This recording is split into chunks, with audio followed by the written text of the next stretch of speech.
Think you've already heard the worst prison stories? Think again. In today's video, you'll hear a true story told from the first-hand perspective of a former inmate who witnessed a man being labeled a child predator by an entire prison, only to discover a truth far more painful and horrifying than anyone could have imagined. This isn't a story about courtroom justice. It's a story about a father, a son, and how truth can be twisted inside a system rotten to its core. And yes, it has everything: betrayal, conspiracy, torture, and an ending so devastating you'll be left staring at your screen long after the video ends. Chapter 1: The Most Hated Cellmate. I was in the second year of my 3-year sentence when he showed up. His name was Peter Baldhead, a neatly trimmed mustache and a pair of eyes I'll never forget. He was brought in by one of the guards everyone knew was a bully. The guy kicked Peter hard in the back as he shoved him into the cell, then slammed the door shut. Before walking off, he turned around, smirked at me, and said, "Best not to mention kids in front of this freak." I shot up immediately. How the hell was I supposed to stay silent when it sounded like I was locked up with a pedophile? My little daughter had been a victim once, and I swore I'd never let anything like that happen again, not even the thought of it near me. So I walked up to him, looked him straight in the eye, and asked, "What did you do to those kids?" Peter didn't say a word. No excuses, no denial. He just looked at me. And that look, it wasn't avoidance, and it wasn't the guilty glance of a man caught red-handed. I'd seen that look before. In the eyes of those falsely accused. In people who had lost everything over something they didn't do. I stood there for a moment, then took a step back. I didn't understand why I didn't throw a punch right then and there, but something in me felt off. Like I had just sniffed out a bitter truth I wasn't ready for. Still, I kept my guard up. I started watching Peter closely, and what I saw left me conflicted. Everyone in the prison, guards and inmates alike, treated him like trash. On his very first morning, someone poured scalding hot coffee on his hand. During yard time, a guy named Bookie, known for being cold-blooded, jabbed a rusty screw into Peter's side. That night, I saw him piss, blood groaning in pain from the wound. No one cared. The guards, even worse. I remember once Peter broke a rib after falling, filed a request to see the medic, and nobody even bothered to reply. Another night, I saw with my own eyes a guard walk into our cell in the middle of the night and just start beating the hell out of him. No words, no reason, just a beating that left his face black and blue. Another time, that same guard stabbed Peter in the shoulder with a shard of broken glass and walked out like it was just another chore. But what I just couldn't wrap my head around was, despite all that abuse and humiliation, Peter turned out to be the kindest guy I'd ever met in there. He gave me his painkillers when the infirmary refused to treat me. He fixed the busted wheelchair of a double amputee veteran. And once, when a young inmate got the news that his daughter had died, it was Peter who held him like a grieving father. I didn't know what to think anymore. On one hand, everyone was so sure Peter was some disgusting piece of filth. On the other hand, everything he did showed the exact opposite. He never asked for pity, never explained himself, never showed anger. He just quietly endured and helped others. And I started to wonder, am I living with a monster, or is he the only one here who's been betrayed by the system? Chapter 2: The Steam Iron and the First Time I Owed Peter. About a week after Peter moved into the cell with me, I started forgetting why I had hated him in the first place. Even with the pedophile label hanging over his head, his behavior made me feel something didn't add up. Still, I kept my distance. In prison, letting your feelings guide you can get you killed quicker than a razor blade.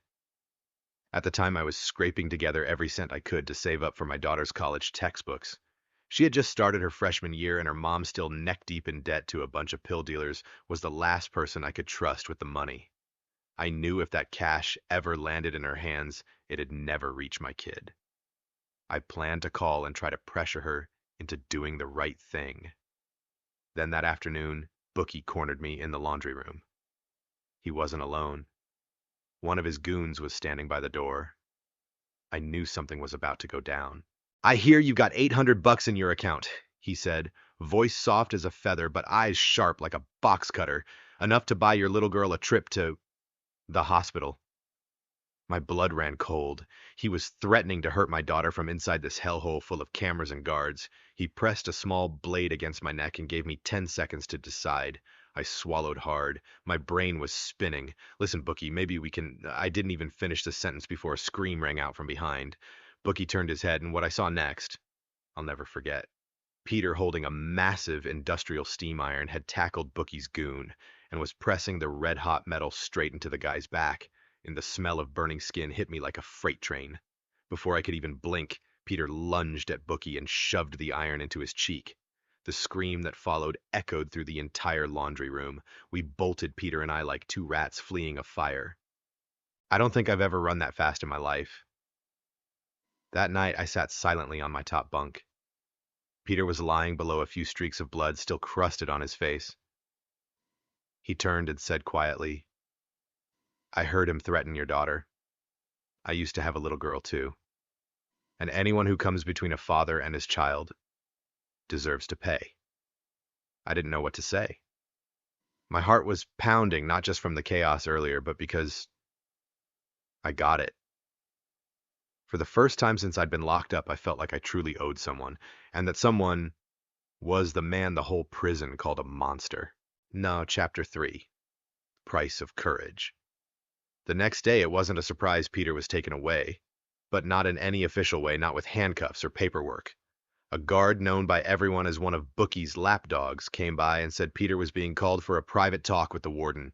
I knew exactly what that phrase meant, and Peter even more so. He didn't resist, didn't say a word. He just stood up back straight and walked out like a soldier heading to the front line. The door slammed shut behind him, and I didn't see Peter again for the next 30 days. Solitary confinement.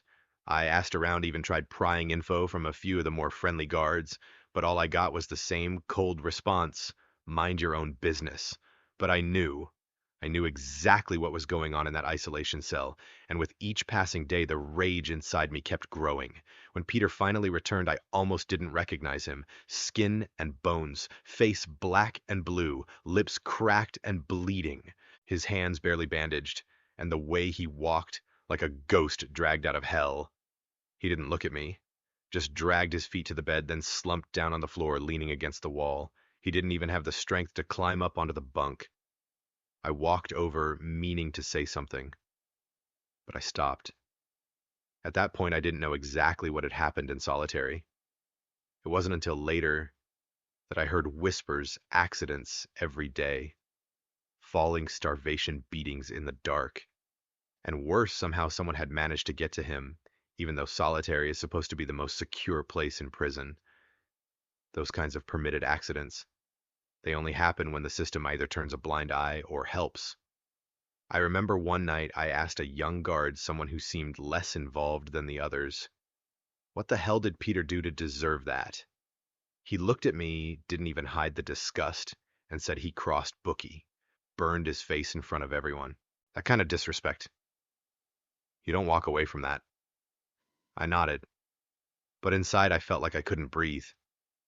A few days later, I was waiting in the hallway for Peter to finish showering when a guard I recognized came up beside me. He spoke softly. "You should probably head back to your cell." I said, "I'm waiting for Peter." He didn't respond, just reached into his pocket and pulled something out. A photo. My daughter. It was from her birthday party. She was wearing a princess dress, hair in 2 braids, eyes sparkling. He looked at me, face completely blank, then walked away. I stood there frozen, my back drenched in cold sweat. I knew what they were about to do to Peter. I also knew that if I stayed, I'd get pulled into it. And if I got dragged into it, there'd be no one left to take care of my daughter.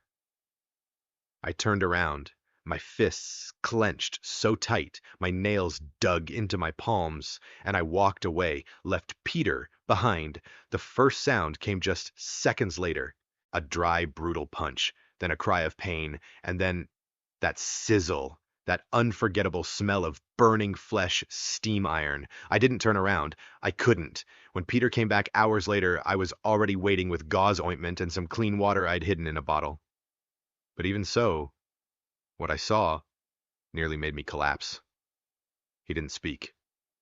Just limped into the cell, tried to reach his bed, but collapsed halfway. I lifted him, tried to keep him conscious, cleaned and bandaged what I could. He had 4 broken ribs. His nose was bent sideways, 2 teeth missing, and his chest and back scorched, red, severe burns. The infirmary refused to keep him. No painkillers, no antibiotics, no stitches. I told him I was sorry, that I wanted to stay, but they threatened my daughter. Peter let out a faint chuckle, or what little sound he could manage. You did the right thing, he said. I'd choose my daughter too, if I still had the chance. And that was the moment I understood something. He wasn't a monster. He was just a father, one who had once failed to protect his child. And now he was enduring all this pain to do what the system never did, end the evil. Chapter 4: The Confession and the Horrifying Truth. That night I sat on the cold cement floor, my back against the wall, staring at Peter lying motionless under the dim light. He wasn't asleep, just breathing in short, ragged bursts, sometimes letting out faint sounds like a dying animal. No one else in this prison longed for daylight like we did that night, me hoping for some kind of miracle, and Peter, maybe just trying to survive one more night. As dawn started to break, Peter suddenly spoke.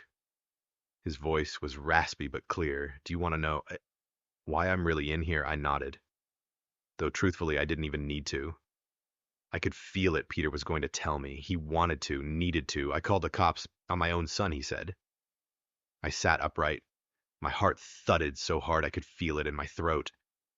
Peter looked up at me, eyes weary but burning with a terrifying clarity. Marcus, my son, is the reason I'm in here. I didn't know how to react. Not because I was surprised, but because of the way that realization hit me like a punch to the gut. Peter continued slowly, like each word was being dragged out of his throat with hooks. It started small, running packages for some local dealers, getting caught up in a few petty thefts. I knew about it, but I thought it'd pass. Just a youthful rebellion. I was wrong. Peter's voice began to tremble. It escalated fast, from moving product to fake IDs, then from fake IDs to people. First just driving a few folks across the border, then it was selling IDs to immigrants, and then overseeing girls who'd been trafficked. I froze. My stomach twisted into a knot and a wave of nausea rose in my throat. But Peter wasn't finished. I found the evidence. In the garage, a box full of photos, pictures of young women, most of them terrified, many barely older than teenagers. Some had price tags on them. There were also documents, records, ledgers, wire transfers, things I never thought I'd see in my own family's home. Peter clenched his fist.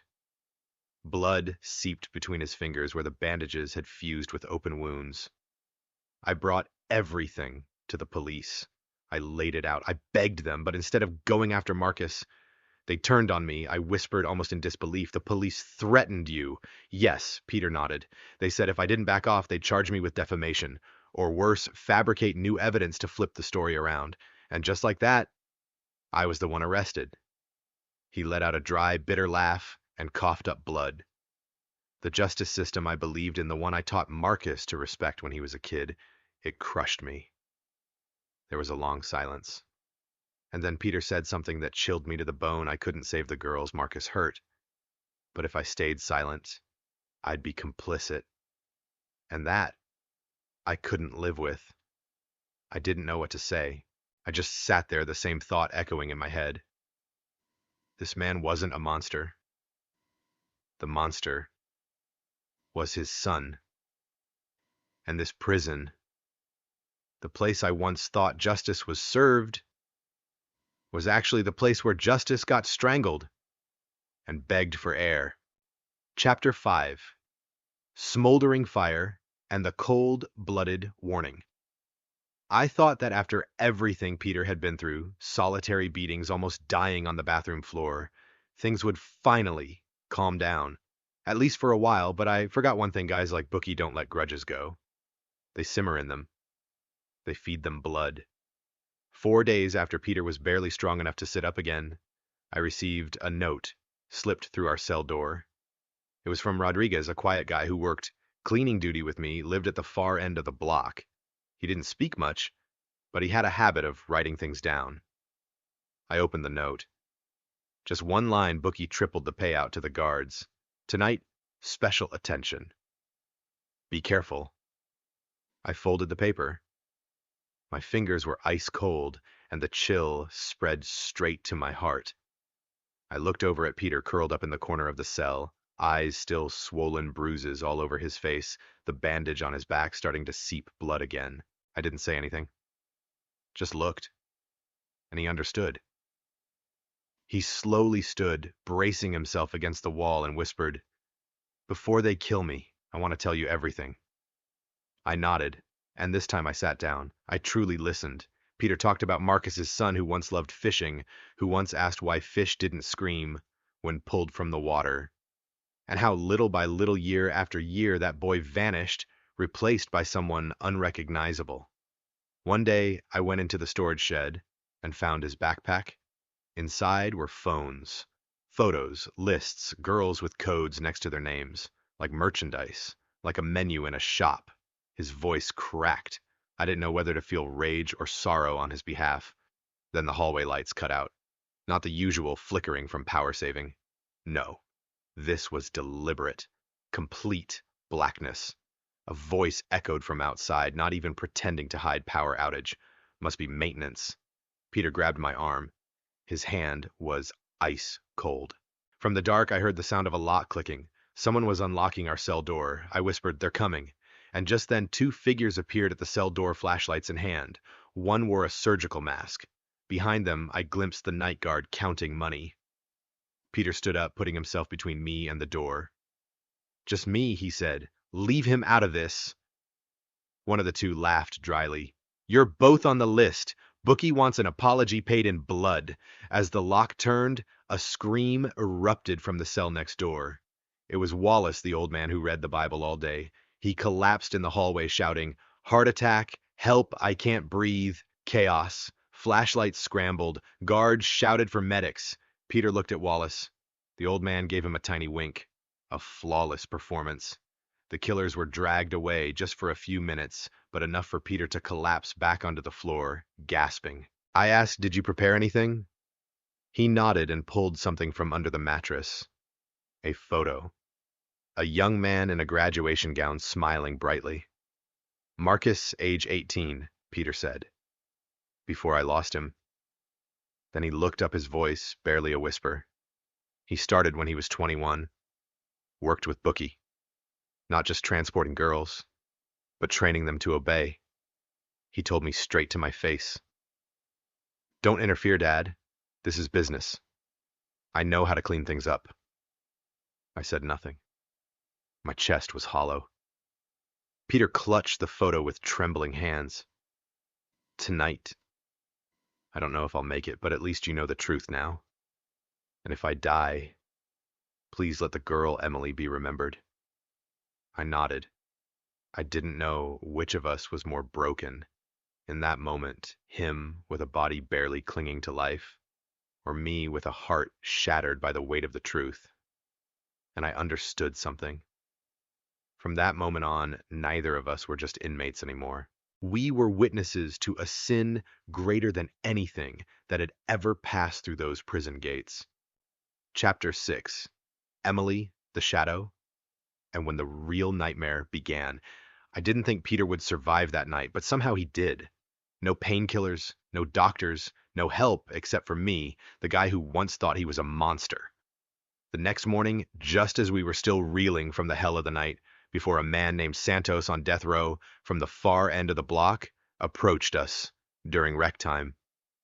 He'd always kept his distance from everyone, just quietly watching Peter from afar. No greeting. No eye contact.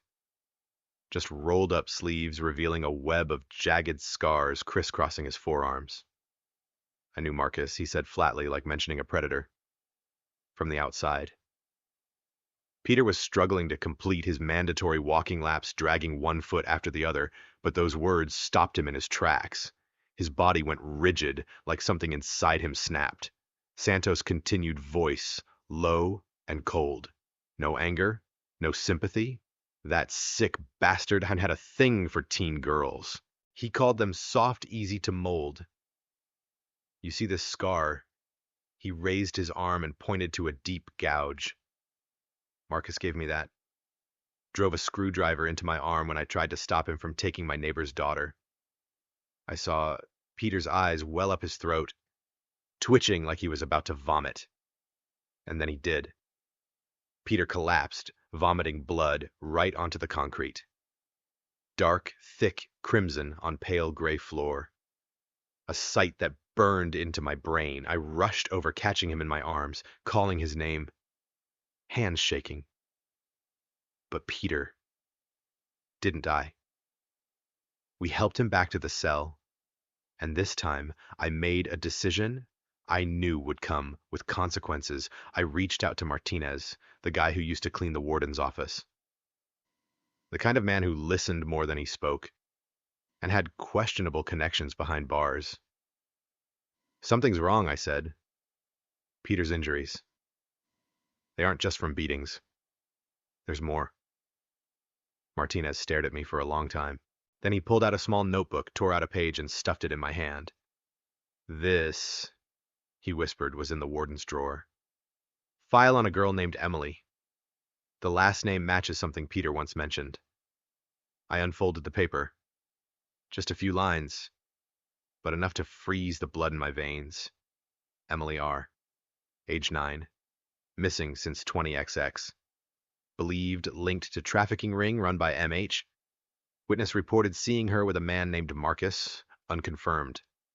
I handed the paper to Peter. He didn't read it. He just touched it with trembling fingers. Emily was the last reason I went to the cops, he muttered. I knew she wouldn't come back. But I couldn't let her death disappear like it never happened. He looked up at me. You know what helplessness feels like. It's watching your own son, the boy you once taught to tie his shoes, become a monster. And all you can do is hand him over to the law. Peter fell silent for a moment, then said like a curse whispered into the void. The problem is, the law chose Marcus. Hours later, a package slid into our cell through the quiet drop. No name, no sender, no footsteps. Inside was a photograph. A small pink sneaker, muddy scuffed, child-sized. Alongside it, a folded note. She fought harder than you did, old man. Peter stared at the photo, his hand clenched so tight that the bandages tore open again. But he didn't cry. He just said, they know I won't die easily, so now they're trying to kill me from the inside. And in that moment, I understood. This wasn't just a story about two fathers behind bars anymore. This was war. A battle for survival between the truth and the rotting system trying to choke it to death. Chapter 7. The masks begin to fall. I honestly don't remember if I slept that night. Maybe I didn't. Maybe I just sat there, eyes wide open, watching Peter slip in and out of fevered delirium, moaning Marcus's name over and over again like he was reaching for some rotten piece of soul that had long since decayed. When the sun rose, another surprise came. Williams, a quiet man doing 15 years for armed robbery, walked over to our table during breakfast. It was the first time anyone had dared sit with us since everything started. He didn't look at me. He looked at Peter, and then said, "My daughter almost got tricked by Marcus 2 years ago." No one said a word. Peter raised his head, his eyes clouded with exhaustion, but sharp with attention. Williams continued. His voice was tight, but calm. She was working late at the mall. Some young guy came up well-dressed, smooth talker, said all the right things, told her he worked in fashion, said she could model, promised to feature her on some Instagram page for a brand. Peter closed his eyes. They always start with a promise, he murmured. Williams nodded. Lucky for me, she got suspicious. Called me. I drove there fast. He vanished before I showed up, but I remembered the plate number. Looked it up. The car's registered to a man named Marcus. We all froze. Williams reached into his pocket and pulled out a small bundle of papers, missing person flyers folded so many times their edges were frayed. He laid them on the table. Two of her friends also worked at the mall, disappeared weeks later. No bodies were ever found, but I know they met Marcus. He approached them too. Said the same thing about modeling. Peter's hands trembled as he picked up the flyers, eyes scanning each name, each photo, like he was forcing himself to remember every face, every name. A blade. None of us said anything else. We didn't have to. We couldn't. A few hours later, a guard approached. In his hand was a small, square package tightly taped. He dropped it onto Peter's bunk and walked off without a word. Peter opened it. Inside was a child's shoe, the same one from the photo the day before. Pink, muddy, but this time, a few strands of hair were stuck to the sole. And a smaller piece of paper, handwritten sloppy, "You know whose this is. Next time it'll be your friend's daughter." I snapped. I jumped to my feet, slammed my fist against the wall, and screamed into the air like a madman. I had tried to ignore it, tried to believe if I stayed quiet it would all pass. But it never does. These things, they don't disappear when you turn your back. They just run faster. Peter said nothing, just sat there, hands trembling, staring at the shoe like it was on fire. And that's when I understood this wasn't about survival anymore. This was about the truth. Chapter 8. When the darkness cracked and the light began to break through. After that morning, I was no longer the same man. No longer just a prisoner counting down the days to parole. I'd been dragged into a war I didn't choose, but there was no turning back. Peter stayed silent. But it wasn't the silence of defeat anymore. It was a silence with purpose. He started writing. I saw him scribbling on scraps of paper from the mess hall, the back of cigarette packs, ramen cartons, anything he could get his hands on. Peter wrote through the night, as if time was hunting him. And the truth was the only thing that could shield him from death's blade. One time I asked, "Who are you writing to?" Peter replied quietly, "To the children who never got to grow up." The next day, Valdez, a janitor on the sanitation team, slipped me an envelope. "This was tossed in the warden's trash," he whispered. I snapped photos before someone could burn it. Inside were photographs of case files. I recognized the names immediately, names Peter had mentioned. Emily, Sarah, the 15-year-old girl Williams had told us about. 3 investigations, 3 cases closed due to insufficient evidence, 3 witnesses gone, 1 detective involved in all of them, Detective Morrison. Peter stared at the photos. His hands clenched so tight, his knuckles bled through the bandages. But he didn't scream, didn't curse. He just said one thing, something I'll never forget. "I brought Marcus into the light. Now it's time to drag the whole system out with him." That night, Peter asked me to help him pull off something reckless. He wanted to send a letter to his former attorney, the only person he still trusted. We knew the risk, all mail was screened. So Peter didn't send plain words. He encrypted them. 3 letters, each containing a fragment, a detailed description of a small cabin in the northern woods. The place Peter once took Marcus, fishing as a child, and also where Marcus had hidden the files, photographs, and journals from his transactions with Bookie. "I taught him how to write in code," Peter said bitterly. "Never thought I'd use that same code to take him down." Rumors spread faster than fists in prison, and when whispers started circulating that Marcus might be the head of a trafficking network, reactions came from places no one expected. Big Tom, the boss of D Block, who never let anyone set foot in his yard, sent someone to speak with me. "I've got a niece," he said, glaring at me like he could rip me in half. "She's 9. If what you're saying is true, then from now on, Peter's under my protection." I nodded. Not out of fear, but because I knew we just gained a powerful ally. Not long after Rodriguez, the kitchen worker, came forward as a witness, he recounted exactly how Bookie had orchestrated the attack on Peter. Word for word. I stayed quiet out of fear, he said.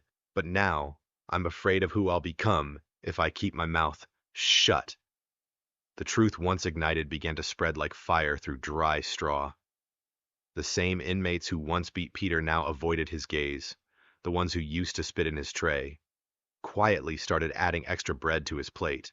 Then one afternoon, the chaplain came to find me. "Peter," he said softly, "I read his medical file. I know what the nurses are hiding. He doesn't have much time." I looked at him, unblinking.